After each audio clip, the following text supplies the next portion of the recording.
All right, so now that we've learned a lot of different things involving, just changing the presentation of our spreadsheets, creating all of these functions that also work, what we're going to look at next is specifically how to sort and filter our data. So when we have data, we can write functions that solve things or create new information. But what we can also do is sort the way that these items work. For example, on here, I have a first name, a last name, and then we have a type of vehicle and the type of car that is associated with it. So, like for example, Steffi Kopfer has a Ford Taurus, and it's from 1986. Now, looking at all these different cars, right? We have all the different years attached to them. We have the model, we have the make, which is the company that creates the vehicle, and we even have the information on our people within this as well. So what we're going to do is we're going to try sorting this information just to kind of see how it works. We're going to hit a slight hiccup, and then we're going to fix it. And then from there, we'll be able to sort and filter this data so we can see whatever types of information we want from here. So for example, I have this first column, right? I want to sort everybody by their first name alphabetically. Why would I want to do that? I don't know, I just want to. But for example, we could sort by last name or make to kind of cluster or group all of our items together. But let's just do this first sort to see exactly what we're playing with. So if I want to sort data, I'm just going to take a peek. All right, it goes down to 42. I'm going to click on this first column to kind of highlight and say, hey, spreadsheets, this is the data I want to work with. I could also drag a box around all of these going all the way down, but that might not be as time effective. Why not just click on column A so all of it becomes highlighted? Then what I'm going to do is click on data, and I'm going to click on sort sheet by column A, and then A through Z, meaning I want it to be alphabetical. When I click that, we're going to see an issue happen, but we're going to fix it immediately, and then we're going to be able to play around with this data a little bit better. So when I sort it, oh, I got all the names in alphabetical order, but the titles also got put in alphabetical order. That's not very good. I don't want that to be happening.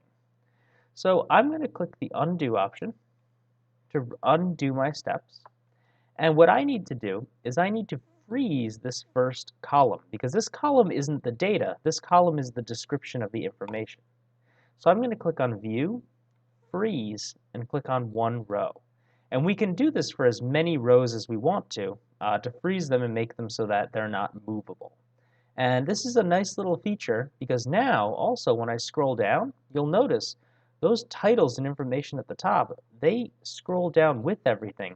So if I wanted to figure out the information for this last person, I don't have to memorize the information up at the top.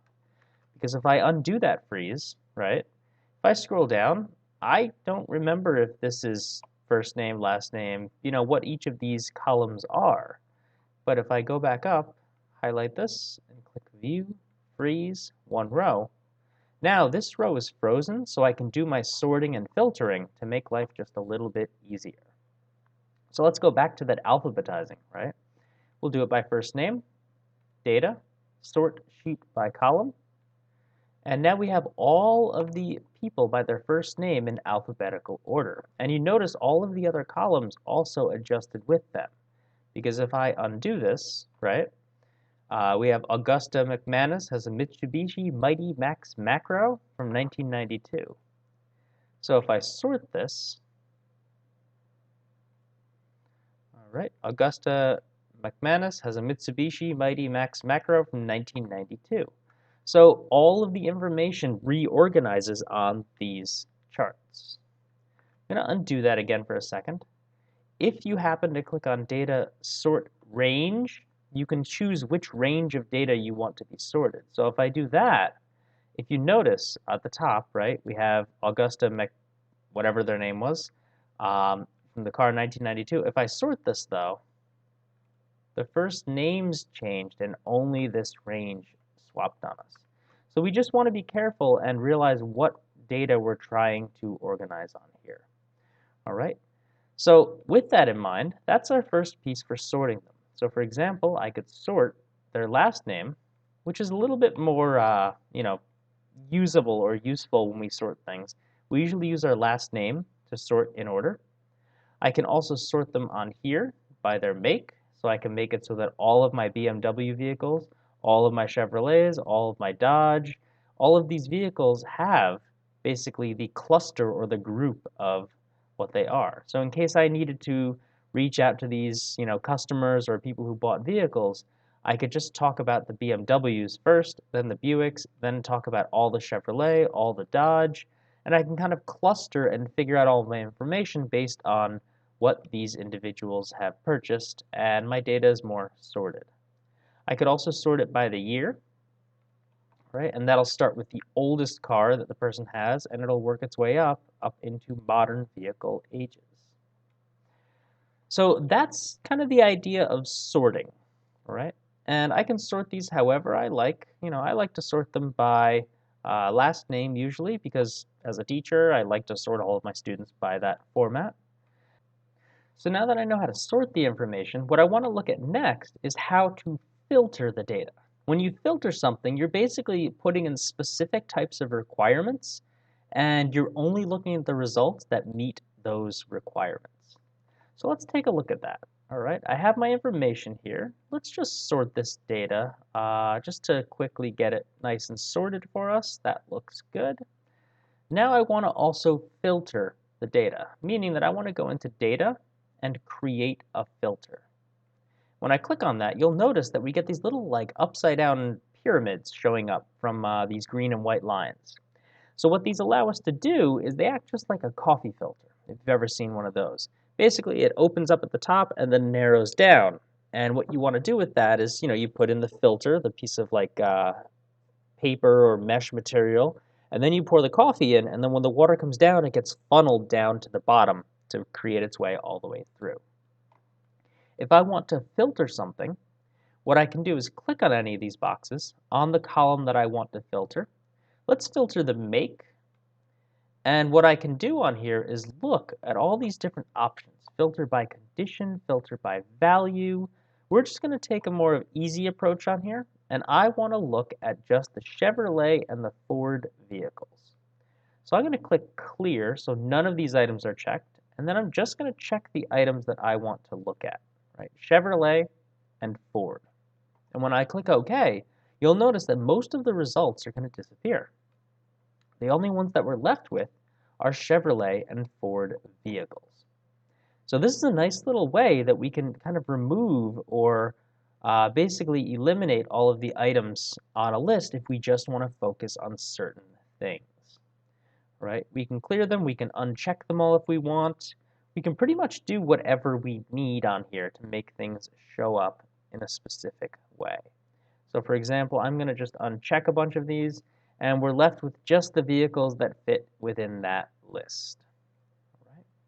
So we can also do some filtering based on other information. I'm going to kind of reset our form by clicking on Select All and click OK. So we have all of our items.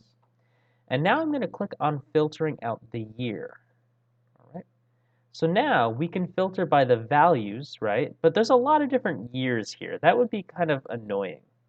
I could filter it by condition, right? And I have all these different options that I can plug in. None, is empty, is not empty, text contains, the date, we can do greater than or less than. So maybe I want to look at all the vehicles that are less than the value of 2000, the year 2000. So we're looking at all like the old cars. These are cars like 20 years and older. When I click OK on this, all of the vehicles that were newer don't show up anymore because we were able to filter or eliminate some of those values. If I need them back, I can just click on the filter icon and I can scroll this back up to none and click OK, and we have all of our years again. So sorting and filtering is nice for making our data just a little bit more presentable, and we can also eliminate things that we don't care to focus on. So in this first activity, we're just going to be looking at a few examples. We're going to be doing some sorting, and we're going to be doing some filtering, just to make sure that we can, take a look and see how data looks when we apply it to this. All right. In future activities, we're going to learn conditional formatting, basically changing how the visuals happen based on certain rules. And then finally, we're going to look at creating like charts, like pie charts or bar charts or line charts, graphs, everything else visual that allows us to process the data and figure out things more on a visual scale than trying to figure out functions or equations or formulas or any of that stuff. So we got a lot of exciting things to look at in this chapter, and then afterwards we got a couple more things to tackle after that.